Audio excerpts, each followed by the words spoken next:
Hi guys! So today I'm hoping we can finish Bud Not Buddy. This will probably be a longer video. We do have like 8 or 9 pages left. Where we left off last time was Bud and Herman Bud thinks that Herman is his grandpa, and he went upstairs and saw Herman crying, and we don't really know why he was crying yet, but we're going to find out. So let's pick up right where we left off. Both of them just looked at it before Miss Thomas reached up and picked it out. Oh yeah, he went to go get a picture of his mom to show Miss Thomas and Mr. Jimmy. She went into the pocket of her dress and took out some funny little glasses that only had a bottom half to them, then put them on her nose. She pulled Mama's picture out and held it as far away from her eyes and her arms would stretch. She looked at the picture, looked over her glasses at me, and then right at Mr. Jimmy and said, "Any more questions for this young man?" She slid the picture over to him. Mr. Jimmy picked it up and said, "Well, remember that old con man who used to drag that runt horse through the town? Now, what was his name? Help me out here, Grace. Didn't he call his act Joey Pegas and his broke back bronking bucko?" Miss Thomas said, "It was Joey Pegas and his broke back bucking bronco, James. What else do you see in the picture?" So remember the picture he has of his mom is riding that little miniature horse as a kid. Mr. Jimmy said, that definitely is Angela Janet Calloway." He looked at me and said, "You sure this is your mother?" I said, "Yes, sir, but her name is Caldwell, not Calloway." He said, "Well, I'll just be..." Miss Thomas butted in on him. "There's a little doubt about that, James, but what we've got to do..." She kept on talking, but I quit listening because something just came out of the blue and gave me a good whoop right on the forehead. Without even thinking about what I was doing, I butted in on Miss Thomas and said, "That means that's not the same little dead girl's room I'm sleeping in. That's my mama's room." She looked at me kind of surprised, like this was the first time she had thought of it too. And she said, "That's right, Bud. You're back in your mama's room." I said, "How come Hermione Calloway never called on me by my mother? All he'd have to do was call on us one time, and I know she wouldn't have been so sad." Miss Thomas and Mr. Jimmy took turns shooting quick looks at each other, and then she said, "Bud, give me your hand." Uh-oh. Pretty soon I'd have to come up with the rules and things about when Miss Thomas holds your hand. She stretched her arms across the table, and I held on to her fingers. "Bud," she said, "Mr. C, excuse me, your granddad, didn't know anything about you. No one knew where your mom had gone."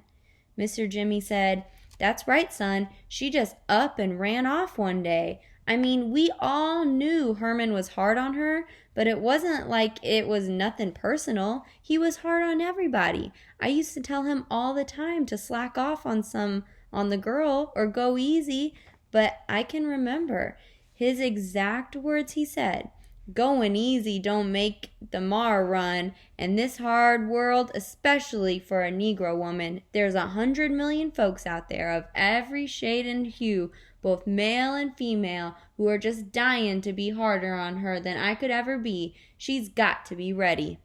"Shoot, I could see that the girl wasn't the type to..." Miss Thomas said, "James, why don't you go up and check on Herman?" She said, "Why don't you..." But it wasn't a question. Mr. Jimmy said, Oh, maybe I should," and he left the kitchen. Miss Thomas told me, "Bud, I know you can see your granddad has his troubles getting along with most folks, right?" "Yes, ma'am." "I think it's because he expects so much out of everybody, himself included. And when you set your standards so high, you get let down a lot." I shook my head up and down, acting like I understood. She said, "Now, take your mother, for instance. He was so, so proud of that young woman and loved her very, very much. He was determined that she was going to be the first Callowell to get schooling all the way through college, so he thought he had to be strict on her. But he went overboard, Bud. Simple as that. He used to crow about his mother and his father had been born slaves, and how it was only 2 generations later and the Callowells had come so far and worked so hard that one of them was actually going to be a teacher. It was his dream, not hers. And yet, anyway, and he never gave her time to pick it for herself. The more he pushed her, the more she fought him, and finally it got to be too much and your mama left. We think she ran off with one of Herman's drummers. We've been hoping for 11 years that she'd send word or come home, and she finally has. Looks to me like she sent us the best word we've had in years. Miss Thomas smiled at me, and I knew she was trying to say I was the word that my mama had sent to them. She said, "Wait here for 1 second, Precious. I've got to go to my room for something." Miss Thomas was probably saying that as an excuse so she could go blow her nose and cry. But she came back in a flash. She was holding an iron picture frame and handed it to me.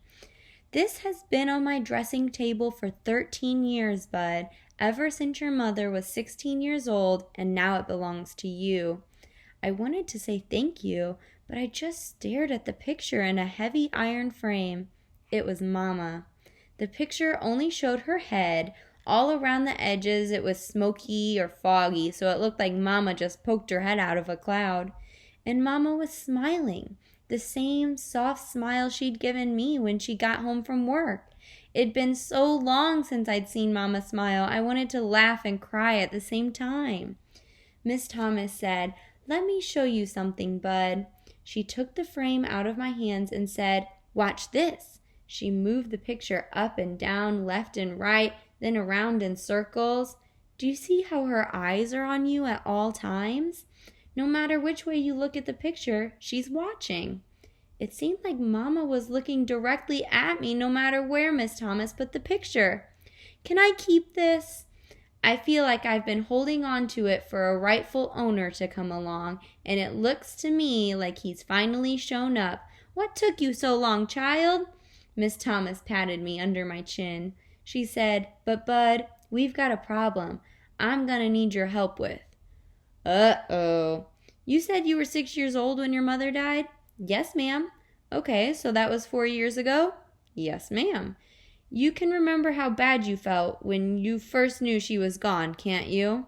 "Yes, ma'am, 'cause it still feels the same." "Well, you've had 4 years to try and heal that scar, but it still hurts some of the time, doesn't it?" "Sometimes a lot," I said. "I know, Bud, but remember, your father and I just found out that she passed away. The hurt is brand new for us." Miss Thomas started swallowing. "And even though he hasn't seen her in 11 years, I know there isn't a day that goes by that he doesn't think about her. He'd never admit it, but there isn't one show that we give that he doesn't first look out into the audience, not to see how big the crowd is, but to hoping that she'll be out there.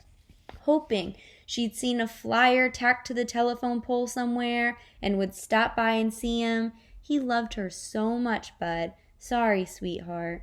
She took the hand that wasn't squeezing my fingers and took out a handkerchief and blew her nose.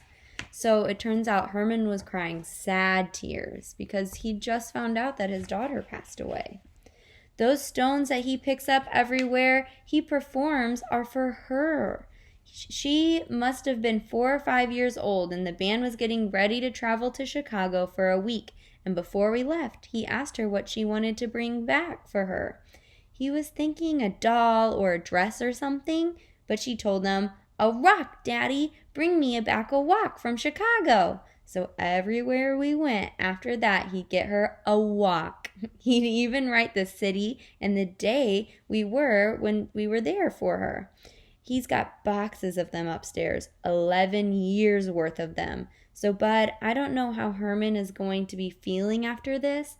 That's where I need your help. You've got to remember that both Herman and I love your mother, that both Herman and I love your mother just as much as you do. This didn't seem like it could be more true, not just because it didn't seem like anyone could love my mother as much as I do, but because it didn't seem like Herman E. Calloway could love anyone at all. Miss Thomas said, "So if you can remember, Bud, be patient with him. That ornery old man upstairs is very, very hurt right now, and I just can't say where he's gonna go land after this news gets through blowing him around." Miss Thomas was starting to do the stinging, blinking, eye blinking. "We're going to have to give him some time. We're going to have to let him find out how he feels before—" Mr. Jimmy came into the kitchen. "Grace," he said, "he wants you. Herman E. Calloway was making everybody feel like they had the blues. It looked like Mr. Jimmy just wiped some tears off of his eyes, too."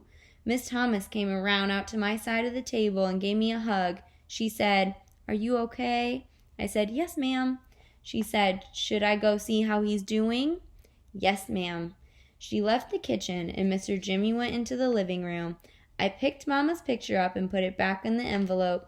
Mr. C chose a good name for his house, because not a second went by before the back door came open and the dusky devastators of depression walked in, talking like it was going out of style, and as soon as they saw me, they got all quiet. Doo-Doo Bug said, "Hey, Sleepy LeBone, where's everyone at?"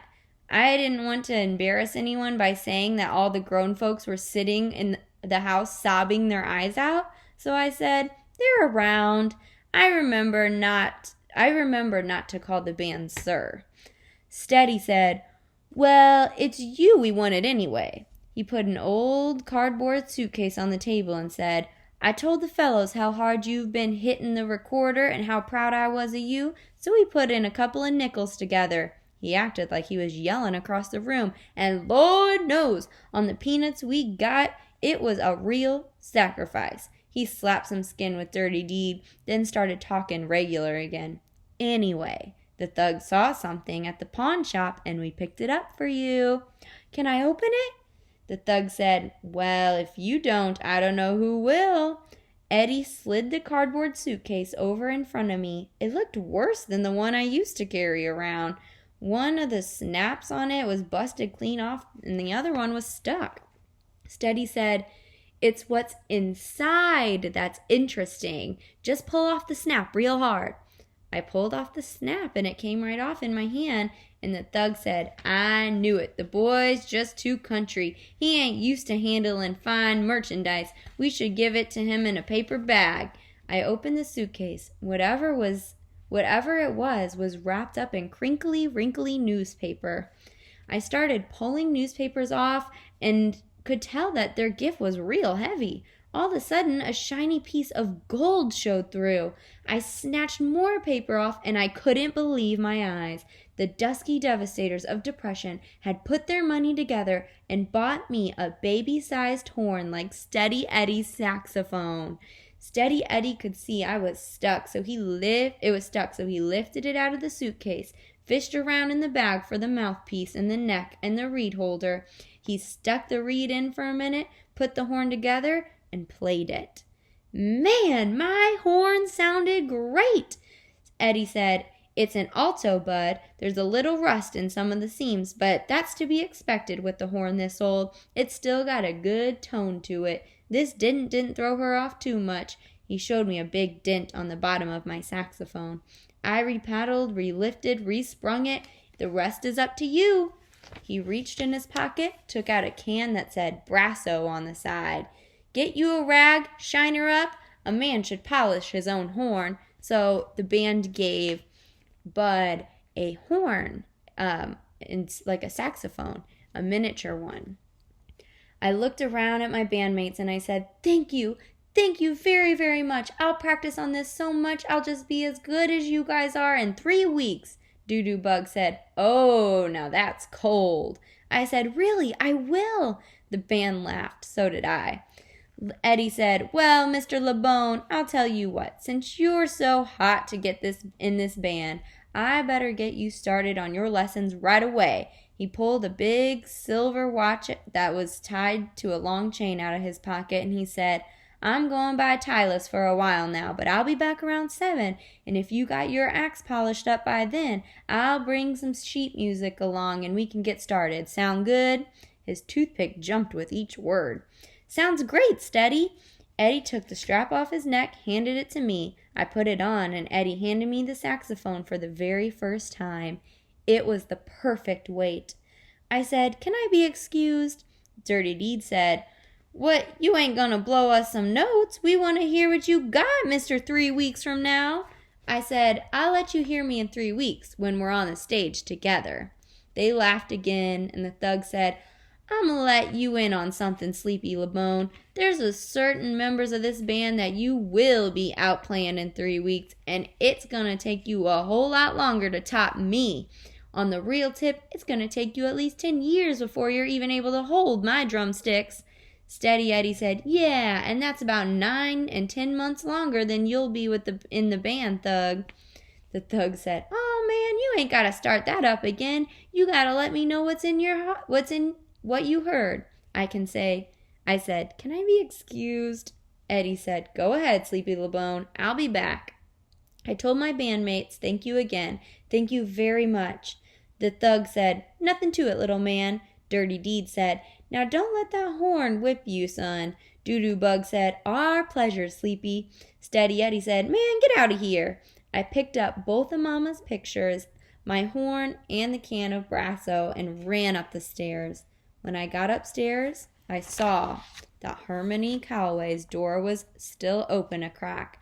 Miss Thomas's door was closed now, and I could hear the two of them in her room talking real soft to each other. I could have stood outside the door and listened if I wanted to, but that would have been rude. Besides, I don't know for how long it would take me to polish up my new horn.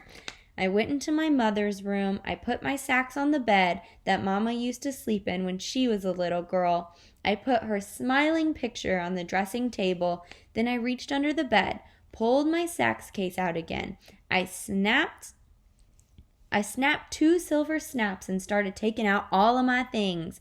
I looked at my old blanket, my remade bed with it. I wasn't going to need to carry around any of my things anymore, so I opened up my tobacco pouch. I put the rocks that said Flint on it and set it on the side of the bed. I took the pouch and the flyers and walked down the hall to Harmony Calloway's room. Even though I could still hear him and Miss Thomas talking and boo-hooing in the other room, I knocked on his door anyway. When no one answered, I opened his door. He had one of those dressing tables with the mirror stuck on the back of it too. So I walked real quick over to it. I set the flyers and the bag of the 4 rocks down, and I got out of his room as fast as I could. So he went into Herman's room and gave Herman the flyers and the rocks. So I'm curious why you guys think that he did. Why would Bud give Herman those things? Woo! Even though it was me who'd carried them around for all these years, you'd have to be a pretty big liar if you'd say those rocks and flyers really belonged to me. Harmony Calloway's name was all over the flyers, and his writing was all over the rocks. Besides, the way he looked so shook up when he saw those rocks for the first time, I figured they meant more to him than they did to me anyway. I went back over to Mama's dressing table. I opened a little drawer. I took one of the thumbtacks out, and I went back to Mama's bed. Next, I took out the envelope that had her picture in it. I took out the picture of her riding the sad, saggy pony. I still couldn't see what she was so unhappy about. The Miss B. Gotten Moon Park looked like somewhere you could have a lot of fun at. I poked the thumbtacks into the top of Mama's picture and walked to the wall that she had stuck all the pictures of the horses on. I put Mama right amongst all those ponies and horses she liked so much. I didn't need to carry that doggone picture around. This wasn't how I remembered Mama anyway. Mama was always excited and jumpy, not sad and pokey like this little girl. Mama was kind of old when I met her too. She wasn't young like this picture at all. The picture looked like it belonged. It was strange the way it turned out here. I'd been carrying Mama around for all this time, and I finally put her somewhere where she wanted to be, back in her own bedroom, back amongst all her horses. I went back to the bed, picked the flint rock up, and it was going to be enough. I didn't need those other things with me all the time anymore. I didn't need them to remind me of Mama. I couldn't think about her anymore. I couldn't think about her anymore if there were 100 hours in every day and 1,000 days in every week. I couldn't think of Mama any better than I already do. All I have to do is remember her hand on my forehead when she asks me something like, "Baby, are you sick? Have you got a temperature?" All I have to do is remember Mama letting me dry the dishes after she'd washed them, and how she used to say no one in the world could dry a plate the way I could. All I have to do is take 2 or 3 deep breaths and think of all the books she used to read to me at night, and remember that no matter how long she took to read until I went to sleep, Deeza Malone was right. I was carrying Mama inside me. There wasn't anyone or anything that could take that away or add to it either. 1 rock from Flint would be enough. I set it in my sax case. I picked up my saxophone. It was the most beautiful thing I've ever seen. I wet the reed the same way I'd seen Steady Eddie do. I clamped on the mouthpiece, closed my eyes, counted to 10. If after I got to 10 I blew the horn, it sounded pretty good. I knew I'd be playing along with the dusky devastators of the Depression in a week or 2. If I didn't sound so good, it meant I'd have to practice a couple of months before I'd be good enough to get on stage with them. 1, 2, 3, 4, 5, 6, 7, 8, 9, 10. I puffed my cheeks. I blew as hard as I could. The saxophone only squeaked, squawked, and groaned. And then it sounded like it was making up words like rah and rrr and blah. Shucks, maybe I didn't puff my cheeks out right.